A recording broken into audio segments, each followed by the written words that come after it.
उत्तर प्रदेश पूर्व सैनिक संयुक्त संस्था द्वारा Fauji hotel and restaurant Sitapur road Bakshi ka Talab Lucknow में विजय दिवस सम्मान समारोह एवं पारिवारिक मिलन का भव्य आयोजन किया गया। संस्था के संस्थापक एवं प्रदेश अध्यक्ष फ्लाइंग ऑफिसर अजमेर बहादुर सिंह के कुशल मार्गदर्शन में जिलाध्यक्ष लखनऊ वेटरन अजय कुमार श्रीवास्तव जी उनकी समस्त टीम ने बहुत ही सुंदर आयोजन किया। कार्यक्रम में मुख्य अतिथि बक्सी का तालाब विधायक माननीय योगेश शुक्ला जी रहे। कार्यक्रम की शुरुआत मुख्य अतिथि महोदय के साथ संस्था के प्रदेश अध्यक्ष, प्रदेश उपाध्यक्ष एवं जिला अध्यक्ष ने भी माता के चित्र पर माल्यार्पण व दीप प्रज्वलन के साथ की। तत्पश्चात मास्टर अभिनव के पियानो पर राष्ट्रगान की धुन के साथ राष्ट्रगान व 1971 के शहीदों की स्मृति में प्रदेश अध्यक्ष के द्वारा मुख्य अतिथि का साल, तिरंगा, पटका व स्मृति चिन्ह के साथ सम्मान किया। श्रीमती मालती सिंह जी, श्रीमती रंजना श्रीवास्तव, श्रीमती तनुजा जी ने वीर नारियों सिंह, श्रीमती हेमा राजपूत, श्रीमती आरती यादव का संस्था की ओर से सम्मान किया। विशिष्ट अतिथियों में 1971 के युद्ध विजेता veteran Om Prakash Mishra, veteran Randhir Singh, veteran Chhotelal आदि लोग मौजूद रहे। बच्चों महिलाओं द्वारा सांस्कृतिक कार्यक्रम भी प्रस्तुत किया। प्रदेश अध्यक्ष जी ने अपने उद्बोधन में विजय दिवस समाज को प्रेरणा देने के लिए ऐसे कार्यक्रमों का आयोजन जनप्रतिनिधियों के द्वारा प्रशासनिक अधिकारियों के सहयोग से कराए जाने और उसमें पूर्व सैनिकों को सम्मान करने की बात कही। और उन्होंने क्या कुछ कहा, आइए सुनाते हैं विस्तार से। हमारे संचालक श्री सुरेश कुमार वर्मा जी ने बहुत कुछ बताया है। हम में से बहुतों को ये ज्ञात भी है, लेकिन फिर भी हमारे साथ यहाँ पर जितने माननीय सदस्य मौजूद हैं, उनमें से ज्यादातर उस युद्ध के बाद उन्होंने सेनाओं में ज्वाइनिंग की थी। मैंने स्वयं 1980 में वायुसेना ज्वाइन की थी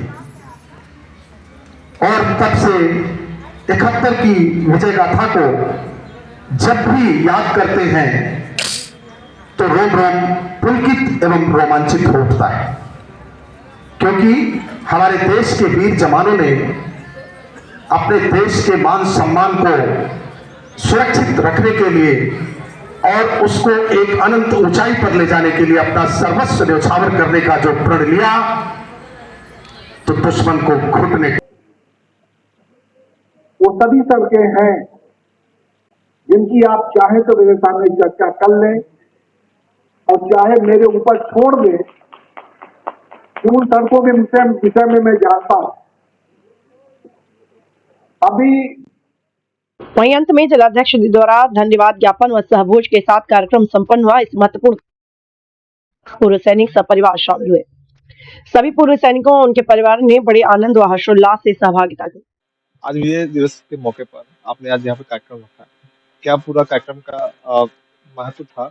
कौन कौन लोग महत्वपूर्ण लोग यहाँ पे मौजूद थे और पूर्व सैनिकों में कितने लोग यहाँ पे महत्वपूर्ण उपस्थिति उनकी रही है?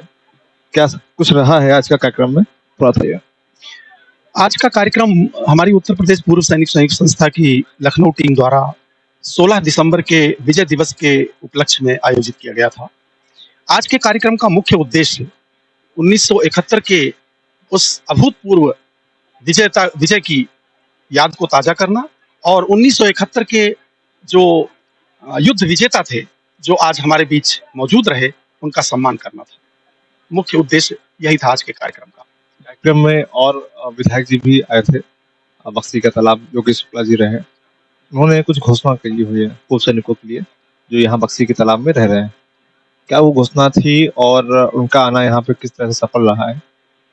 आज मेरी हमेशा ये आकांक्षा रहती है कि ये जो विजय दिवस और कारगिल विजय दिवस के जो समारोह हैं, इनका आयोजन जो हमारे जनप्रतिनिधि हैं और जो हमारा जो जितना भी प्रशासनिक समूह है, इनको आयोजित करना चाहिए, क्योंकि सेनाओं ने युद्ध लड़ा और देश के लिए युद्ध जीता। असल में विजेता हिंदुस्तान रहा है। तो इसलिए हमारा ये अनुरोध हुआ, इसीलिए हमने उनको आमंत्रित किया और वो आज यहाँ मुख्य अतिथि के रूप में आए थे और हमने ये बातें उनके सामने रखी।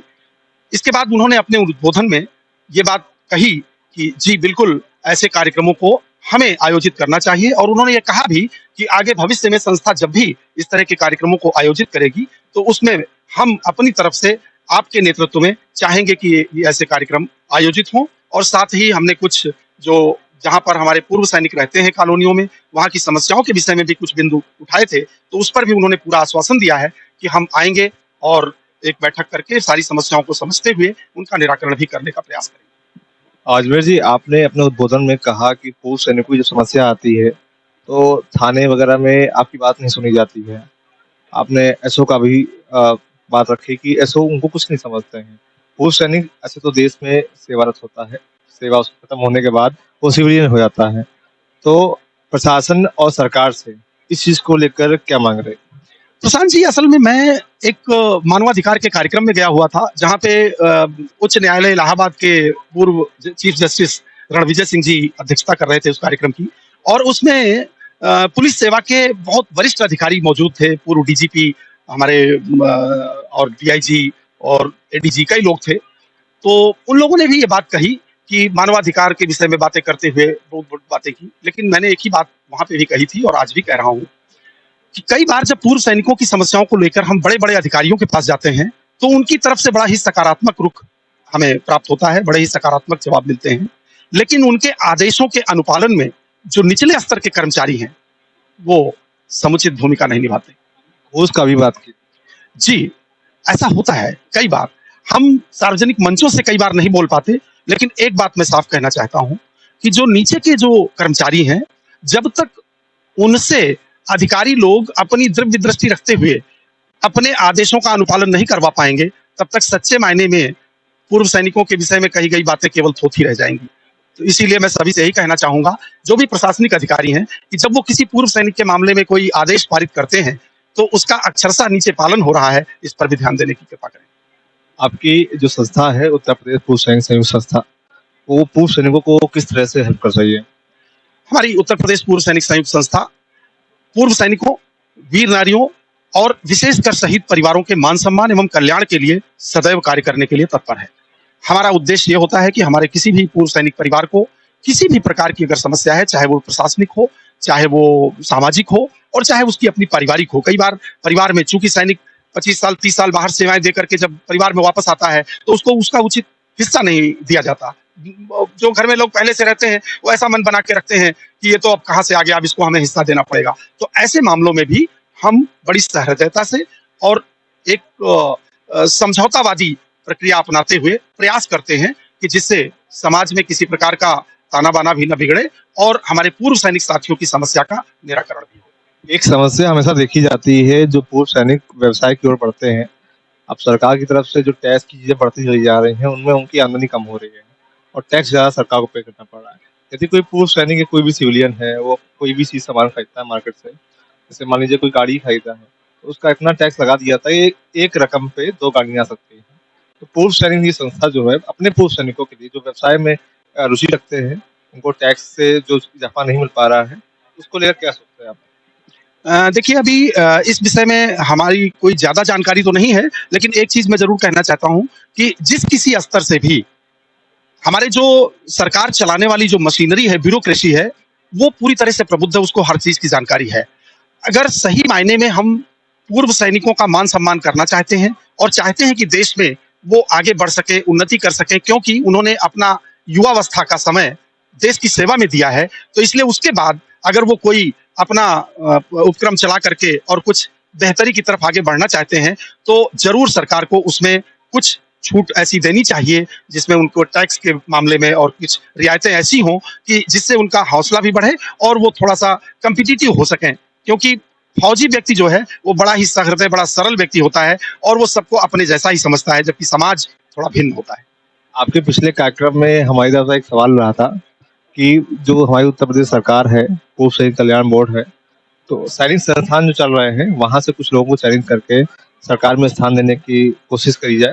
उसके लिए सरकार में काफ़ी ज़्यादा मांग उठाई गई है। पूर्व सैनिक कल्याण बोर्ड की तरफ से भी कुछ चीज़ें उसका निकाला गया है, नियम वगैरह निकाले गए हैं। आपकी संस्थान से क्या ऐसा हो सकता है कि आपके संस्थान में जो सदस्य जुड़े हुए हैं, पूर्व सैनिक सदस्य जुड़े हुए हैं, वो अपनी सरकारी सेवा में अपना योगदान दे सकें? देखिए, पहली चीज तो यह है कि जो भी पूर्व सैनिक है वो उनको पूर्व सैनिक होने के नाते जो आरक्षित कोटे हैं उसका लाभ मिलता है और उसके द्वारा वो अपनी दूसरी सेवाओं में जाने के लिए अप्लाई कर सकते हैं। वो तो नियम हैं, लेकिन उसके साथ साथ एक चीज जरूर मैं कहना चाहता हूँ कि ये जितने भी हमारे सैनिक कल्याण निगम वगैरह हैं, वहां पर बैठे हुए अधिकारी लोग कई बार जो निचले स्तर के पूर्व सैनिक हैं जो कई जगह पर गार्ड की नौकरी कर रहे हैं या और दूसरी सेवाओं में हैं, उनका शोषण भी करते हैं।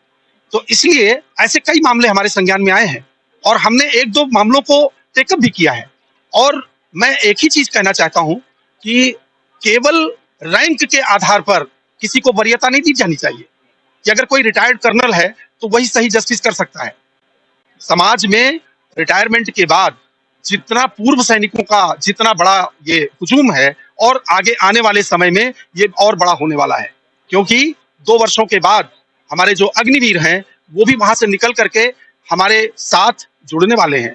तो ये बहुत बड़ा ऑर्गेनाइजेशन के रूप में हम लोग खड़े होने वाले हैं। इसलिए एक मांग और हमारी रहती है कि जिस तरह से दूसरे आयोग गठित हैं, उसी तरह से एक पूर्व सैनिक आयोग भी गठित हो, जिसके माध्यम से हम पूर्व सैनिक की बातों को सरकार के स्तर तक उठा सकें और सरकार से पूर्व सैनिकों के हित के कई काम करवा सकें। बहुत बहुत धन्यवाद आपका। बढ़िया रहा सर।